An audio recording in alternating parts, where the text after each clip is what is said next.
Саламатсыздар ма, құрметті студенттер? Алматы полиграфия колледжі өндірістік оқыту шебері Дүйсенбай Нұрдана Сәрсенбайқызы. Бүгін 8 желтоқсан 2020 жыл. Сабақтың тақырыбы: дәптерлерге иллюстрацияларды енгізу. Сабақтың мақсаты: дәптерлерге иллюстрацияларды енгізу әдістерімен танысу, иллюстрацияларды дәптер ішіне енгізуді үйрету, иллюстрацияларды стерженьға бекітуді және окантовкамен желімдеп бекітуді үйрету, студенттерді қосымша ізденіске, еңбекке баулу. Қосымша элементтерді дәптердің бірінші немесе соңғы бетіне жабыстыру қарапайым әдістердің бірі болып табылады. Бұл жағдайда қосымша элементтер 2 беттік немесе 4 беттік болуы мүмкін. Соңғылары бір бүгілімге алдын ала бүктеліп, содан кейін 1-1,5 мм шегініспен желімделеді. Бүктемесі бар қосымша элементтерді желімдеу кезінде қосымша элемент тек 2 беттік болуы мүмкін, ал оның ені кесілмеген блоктың енінен кемінде 0,5 см артық болуы керек. Бүктемесі бар элемент дәптердің бірінші немесе соңғы бетінің түптік алаңына жабыстырылады. Қосымша элементтерді желімдеуді ұяшықта вразъем дәптер ішіне желімдеу арқылы жасауға болады. Көбінесе иллюстрация беттің түптік алаңына және ерекшелік ретінде стерженьге жабыстырылады. Дәптердің ұясына ортасында иллюстрациялар қоюды қолмен 2 жолмен жасауға болады. Кірістіру арқылы қою және ашық дәптерлерге қою. Кірістіру арқылы желімдеу кезінде дәптерлердің жиынтығы алдыңғы түптері сол жаққа, төбесін өзіңізге қаратып қоясыз. Қосымша элементтер жиынтығы оң жақта орналасқан. Оларды дәптерлер сияқты түп жақтарын солға қаратып қояды. Сол қолмен үстіңгі дәптерді ашып, оң қолмен иллюстрацияны алып, дәптерге салады. Иллюстрация дәптердің төбесі бойымен және дәптердің бүктелген бойымен орналасқандығына көз жеткізіп, дәптерді жауып, оны шетке қояды. Суретте дәптердің бірінші немесе соңғы бетіне жапсыру көрсетілген.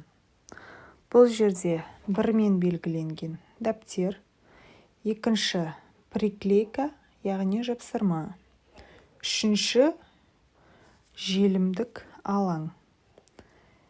Біз жапсырманы дәптер түбіне 1,5 мм қалдырып жапсырамыз. Және де желімдік қабат 4-5 мм болуы қажет. Суретте иллюстрацияларды дәптердің ортасына жабыстыру көрсетілген. Ашық дәптерге салу иллюстрацияларды нақтылауды қамтамасыз етеді және парақтардың желіммен ластануын болдырмайды. Бірақ бұл жұмыс күрделі болып келеді. Дәптерлерді түбін адамға қарама-қарсы, төбесін оң жақта орналастырып, үстіңгі дәптерді толығымен ашады. Және суретті дәптердің төбесімен дәлдеп, түптік фальстан 1-1,5 мм шегінісімен ортасына жабыстырады. Содан кейін дәптер жабылып, бір жағына қойылады. Стерженьге жабыстыру иллюстрациялар қалың қағазға басылған немесе басылым үлкен форматқа ие болған жағдайда, сондай-ақ бір дәптерде 2 қосымша элемент болған жағдайда ұсынылады. Өзекшелер жұқа, бірақ берік қағаздан немесе жұмсақ матадан жасалған. Өзекшені дәптердің жұп және тақ беттеріне жапсыруға болады. Және дайындаманың ені өзгереді. Егер таяқшаны дәптердің тақ бетіне жабыстыру қажет болса, яғни бірінші бетіне, онда оның ені 0,9-1 сантиметрға тең болуы керек. Ал биіктігі кесілмеген блоктың биіктігіне тең. Дәптердің соңғы бетіне өзегін желімдеу дәптермен иллюстрацияның үлкен күшін қамтамасыз етеді. Сондықтан мұндай желімдеу иллюстрация өте қалың қағазға басылған, сондай-ақ әртүрлі атластар мен альбомдар шығарған кезде қолданылады. Бұл жағдайда өзекшенің ені кемінде 1,5 сантиметр болуы керек, ал биіктігі кесілмеген блоктың биіктігіне сәйкес келуі керек. Қосымша элементтерді окантовкамен желімдеу қағаздың беріктігін арттыру үшін, сондай-ақ желімделген қағаздың астында иллюстрация болған кезде орындалады. Дәптерлерге жабыстырылған қосымша элементтердің фальстарын жабыстыру үшін арнайы қағазды және түптеу коленкорын пайдаланады. Окантовкалайтын материал дайындамаларының биіктігі кесілмеген блоктың биіктігіне тең, ал ені 1,5 сантиметрдан аспауы керек. Балалар, қағаздармен және желіммен жұмыс жасамас бұрын түптеуші міндетті түрде жұмыс орнын даярлап алуы тиіс. Яғни жұмыс орнымыз таза болу керек және жұмысқа қажетті құралдарымыз дайын болу керек. Бүгінгі сабағымызға қажетті құралдар ол щеткалар, УВА желімі, желімге арнайы ыдыс, қажет болған жағдайда сүртуге арналған сүрткіш және де біздің дәптерлеріміз бен арнайы вклейка мен приклейкаларымыз. Ал енді қосымша элементтерді окантовкамен желімдеу жайында айтамыз. Окантовкамен желімдеу өздеріңіз білетіндей көбінесе қағаздың беріктігін арттыру үшін, сондай-ақ желімденген қағаздың астында иллюстрация болған кезде орындалады. Дәптерлерге жабыстырылған қосымша элементтердің фальцтарын жабыстыру үшін дәптерлерге арнайы қағаз пайдаланамыз, яғни түптеу коленкоры деп аталады. Окантовкалайтын материал дайындамаларының биіктігі кесілмеген блоктың биіктігіне тең болады. Мінекей, блоктың биіктігіне тең болады, ал ені 1,5 сантиметрден аспау керек. Міне осылай қапталады. Фальцтарын біз желімдеуіміз керек себебі. Енді қараймыз қалай жүзеге асады. Тура жаңағы қарапайым желімдеу әдісімен, міне осылай желімдейміз қазір. Қажет емес қағаз, макулатура пайдаланамыз. Көбінесе түптеу жұмыстарында осындай қажет емес қағаздарды пайдалануды ұмытпаймыз. Мінекей, желімімізді жағамыз. Қарапайым әдіспен желімдеп аламыз. Желіміміз жақсы жағылу тиіс. Желімдеп аламыз. Содан кейін мына қажет емес қағазымызды алып тастап, приклейкамызды алып келеміз де осы жерге желімдейміз. Желімдейміз. Үстінен таза шүберекпен, сүрткішпен бір бастым. Енді қараңыздар. Бұл жерде окантовканың қызметі қандай? Окантовканы біз мына түптік фальцтары бірігу үшін, желімдену үшін жабыстырамыз. Окантовкалық қағазымызды алып, былай қойып алайық. Бұл енді қолмен желімдеу процесі. Сондықтан да осындай шараларға барамыз. Мінекей. Дәл түптік фальцын желімдеу керекпіз ғой. Сондықтан осылай қойып аламыз ортасына келтіріп. Жылжып кетіп жатыр. Осылай қойып аламыз. Себебі біз басқа жеріне жақпауымыз керек ол желімді. Мінекей. Қойып алдық. Тек осы түптік фальцына ғана тию керек қой желім. Басқа жерге тигізудің қажеті жоқ, Мінекей. Осылай желімді жағып аламыз, мінекей. Міне. Енді мына дәптерімізді келіп, міне қараңыздаршы. Сызығын көріп тұрсыздар ғой, мына сызықты. Міне. Бұл түптік фальцтарға арналған тек қана. Бұны біз білеміз, мына жерде бүгілім ізіміміз бар, міне, бүгілім ізі түсіп тұр. Тура сол бүгілім ізі бойымен осыны сыртын бүктеп тұрып, дұрыстап дұрыстап бүктеп тұрып осылай желімдейміз. Яғни біз түптік фальцтарын желімдеп жатырмыз қазір. Мына жағын емес, міне мына жағы ашылып тұр, міне қараңыздаршы. Мына жағының барлығы ашылып тұр, міне. Біз форыз желімдеген кезде осындай әдісті пайдаланған болатынбыз, естеріңізде болса. Форзысты желімдеп бірінші дәптерге және соңғы дәптерге және сол дәптерімен бірге алып осылай окантовкалағанбыз, естеріңізде болса. Бірақ ол жерде біз не істедік? Желімді толығымен мына түптік алаңға толығымен жабыстырдық былай. Ал бұл жерде біз жабыстырмаймыз. Енді стерженьге жабыстыру әдісін қарастырайық. Стерженьге жабыстыру әдісі иллюстрациялар қалың қағазға басылған немесе басылым үлкен форматқа ие болған жағдайда, сондай-ақ бір дәптерде екі қосымша элемент болған жағдайда ұсынылады. Біздің стерженьдер жұқа, бірақ берік қағаздан немесе жұмсақ матадан жасалған болады. Енді желімдеу әдісінің екі түрі бар. Қарапайым және бүктемесі бар стерженьге желімдеу. Бірінші біз қарапайым әдісті пайдаланамыз. Ең алдымен бірінші стерженімізге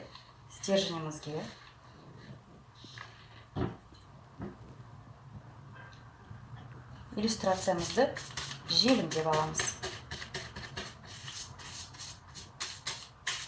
Стерженьге желімдеп аламыз. Міне, стерженьнің қызметін бұл жерде қалың қағаз атқарып тұр. Мінекей, иллюстрациямызды стерженьге желімдеп аламыз осылай. Енді осы стерженьді дәптерге желімдейміз. Сол қарапайым әдісіміз өзіміздің. Желім жағып аламыз.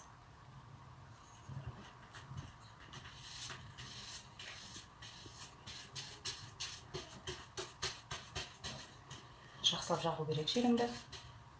Енді осы дәптерімізге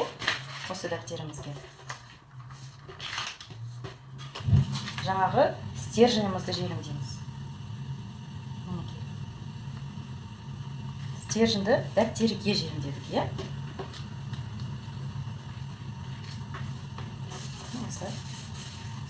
Сонда қараңыздар, мына жер стерженнің көмегімен мына жер жақсы ашылатын болады. Енді әзірге ашуға болмайды. Қазір біраздан кейін ашып көрсетемін. Бұл бірінші қарапайым әдіс. Екінші әдіс стерженнің бүктемесі бар әдіс, яғни бүктемесі бар, фальцы бар стерженьге желімдеу. Екінші әдісімізді орындайық. Бүктемесі бар стерженьге желімдеу. Міне біздің стерженіміз мұны бүктеме. Бір бүгілімі бар. Енді осы стерженьге әдеттегідей біз бірінші приклейкамызды, яғни иллюстрациямызды желімдеп аламыз. Бірінші осыны желімдеп аламыз. Қараңыздар. Енді мына бүктелген ізі бойымен біз жаңағыдай істеуіміз керек. Жаңа жасадық қой, екі жағын жауып қойып, тек қана бүгілім сызығын ғана желімдейді. Тура солай, тек осы бүгілетін фальцты ғана желім жағып, дәптердің сыртына желімдейміз. Дәптеріміз біздің. Мына жерде бүгілім ізіміз бар, оны ұмытпаймыз. Сол бүгілімнің ізімен осылай бірге қаптап осылай желімдейміз. Мінекей, қаптап желімдейміз. Түсінікті ғой, мінекей қараңыздар. Сонда мына біздің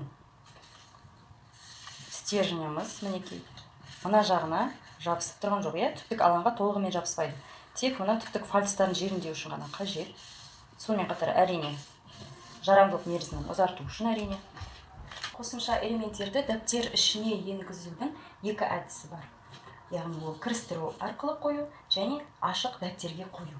Бірінші біз кірістіру әдісі арқылы қосымша элементті желімдеуді қараймыз. Қараңыздар. Кірістіру, яғни бірінің ішіне бірін осылай кигізу деген сөз. Мінекей. Бұл жерде қандай әдіс қолданған? Жаңағыдай тек түптік фальцына желімдейміз, иә? Түптік фальцына желімдеу үшін қағаз қойып аламыз да. Дәптердің ішіне, мынаны іші ғой, ішін ашып алдық дәптердің ішін. Дәптердің ішін ашып алдық. Дәптердің ішіне иллюстрацияны енгізуіміз керек. Желімді жағып алдық түптік фальцына. Енді мына иллюстрациямызды осылай мына дәптердің түптік фальцына желімдейміз. Міне. Түптік фальцына ғана желімдедік. Солай ғой? Міне. Қазір желім кеткеннен кейін, осылай түптік фальцына желімдейміз.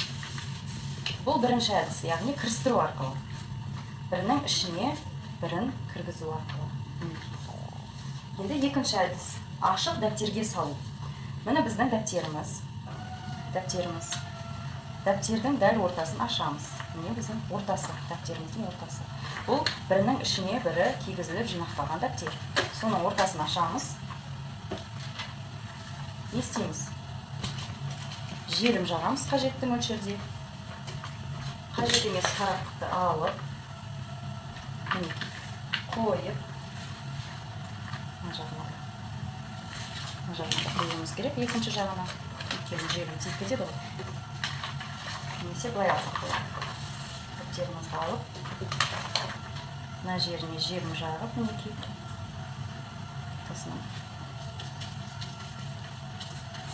Желім жағамыз түптік фальцқа. Бұл ортасы, естеріңізде болса, міне дәптеріміздің ортасы, мұнда фальц бар. Міне иллюстрацияны алып, осында желімдейміз. Сонда ішіне кіріп кетеді. Бұл да дәптердің ішіне енгізу әдісі болып табылады, иллюстрацияны. Бұл екінші әдіс, яғни ашық дәптерге салу. Сабақ түсінікті болды деп ойлаймын. Үйге тапсырма. Дәріс жазу, иллюстрацияларды енгізу әдістерін түсініп, қолмен орындап, бейне материал түсіру. Қосымша, иллюстрацияны паспортуға және рамкаға бекітіп енгізу туралы мәлімет тауып түсінігін айту.